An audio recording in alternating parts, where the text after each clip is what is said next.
नमस्कार दोस्तों, मेरे चैनल में आप सभी का स्वागत है। बहुत ही प्यारा सा चुटकुला नाच गीत है।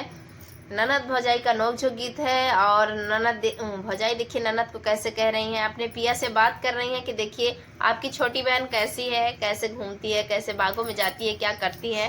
तो ननद भौजाई में नोकझोंक तो रहता ही है। तो वो अपने हस्बैंड से चुगली कर रही हैं और किस तरीके से कर रही हैं, चलिए सुनाते हैं गीत के माध्यम से। अच्छा लगे तो फॉलो जरूर कीजिएगा और सब्सक्राइब भी कीजिएगा। पिया बागिया में बोलेला सुगानवाना, पिया बागिया में बोलेला सुगानवाना, सुगानवाना हो सुगानवाना, पिया बागिया में बोलेला सुगानवाना, पिया बागिया में बोलेला सुगानवाना।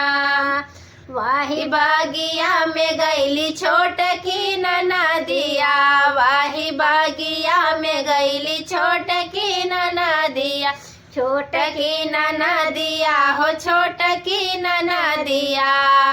पिया मलिया से लड़ी गई नजरिया ना, पिया मलिया से लड़ी गई नजरिया ना, पिया बगिया में बोले सुगनवाना, पिया बगिया में बोले सुगनवाना। बरजौना मोरे पिया अपनी बाहिनिया, बरजौना मोरे पिया अपनी बाहिनिया, अपनी बाहिनिया हो अपनी बाहिनिया। पिया कुलवा में लग जाई है दगिया ना, पिया कुलवा में लग जाई है दगिया ना, पिया बगिया में बोले सुगनवाना, पिया बगिया में बोले सुगनवाना।